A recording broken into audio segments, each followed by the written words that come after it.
from a little girl to an adolescent. A twisted and sick adolescent. Though she doesn't precisely know that. Others don't know it either. Yet, they suspect things. They suspect that this angel-like girl with her long blonde hair has more going on in her head than is right for her. Some say she saw her best friend die and she got traumatized. Others say she simply reads too many scary stories and watches too many horror movies. And a few say she's possessed by the devil himself. Well, they're all right, in one way. Her parents are afraid of her, or actually what's inside of her. They don't dare put her in a mental hospital, or at least get her checked out, because the first and last time they confronted her with her behavior, she ripped the cat apart. She tore the innocent creature in half, his entrails falling on the floor and blood splattering everywhere. I loved watching that. It was the most satisfying and thrilling action I ever saw her do. It was almost orgasmic. It's her 18th birthday today. She likes spending her birthday in the woods, so that's why she's here now. I made her like that. Just like I made her kill the cat. And just like I made her scratch her little brother's eyes out when he broke her doll. She hums a little melody while she sits on a bench next to the path. I'm standing behind a huge tree, but I know she can feel me. She knows I am close.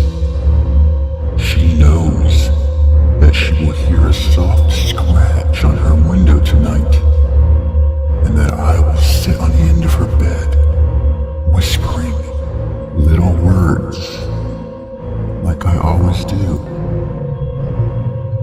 Hush, baby, don't cry. Cheer up, dry your eyes.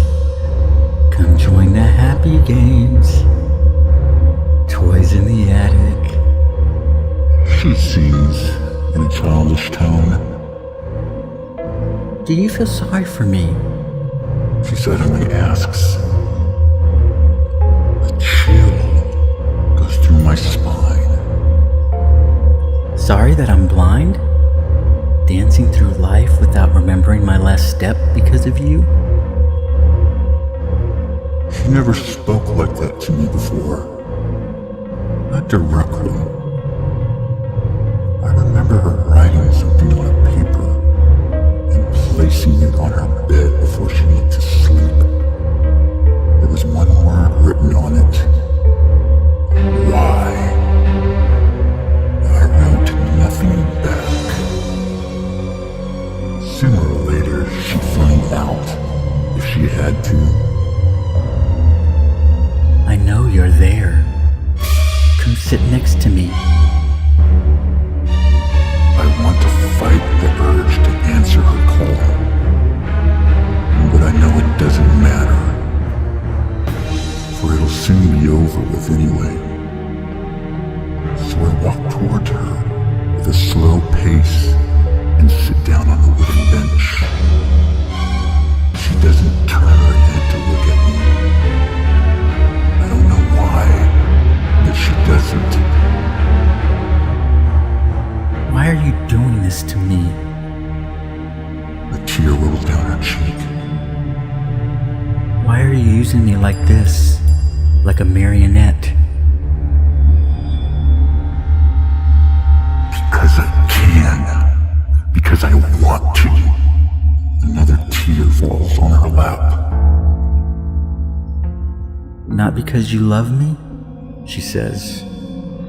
With a trembling lower lip. I have to think about this question. Do I love her? I don't think so. But I do love what she does. Or rather, what I tell her to do, blindly following my orders. Isn't that the same as loving her? Do you love me? She repeats. Yes. A smile appears on her face, but it's a smile without joy. The wind blows through the leaves, and the smell of humid forest enters my nose. She stands up, inhales deeply, and walks away over the path, the same way she came from, leaving me alone on the wooden bench. The night fell, and a light in the house I became familiar with went out. There was no moon tonight, so even if I'd stand in the middle of the streets, no one would see me. The streetlights broke down a few months ago and no one knows why. Usually the moon throws an eerie and mystical light on the houses, but not tonight. A girl's voice echoes through my head. Do you love me? Over and over again. A flash of her joyless smile. My mind wanders back to the day I picked her. It was a perfect day. The sun shone and there were no clouds. A light breeze whispered and lured me towards the park. And that's when I saw her. She was sitting on a swing, humming a melody I didn't know back then, expecting this day to be a day like any other. I watched the little angel with blonde hair and blue eyes all day long. I followed her to her house and saw her go to bed.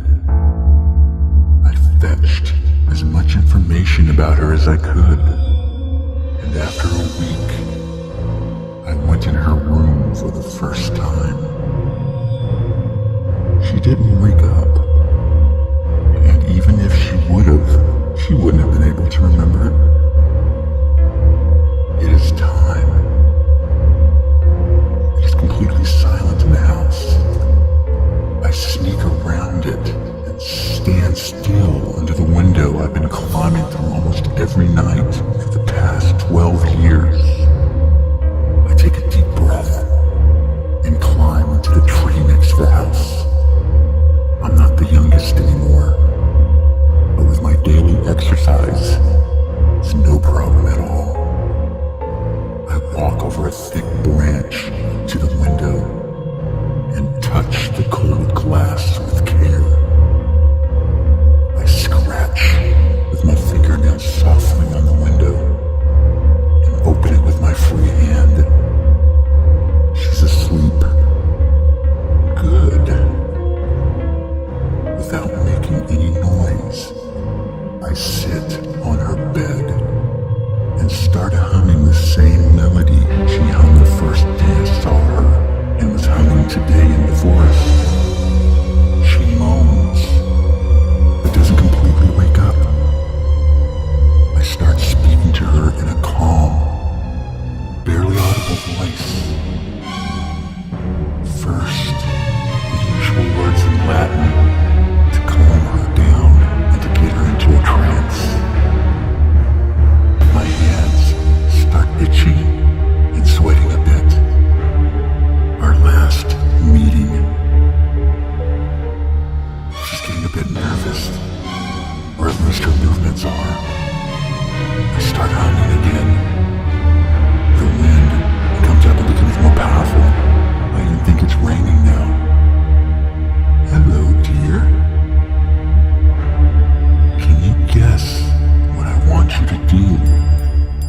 She turns her head in her sleep and breathes heavily.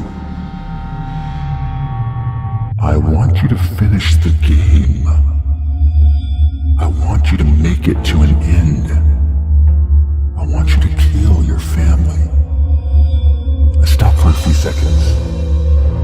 Then I swallow my fear and continue. And then yourself. A tear rolls down the side of her face. I stand up, and before I disappear out the window, I look back one more time at the devil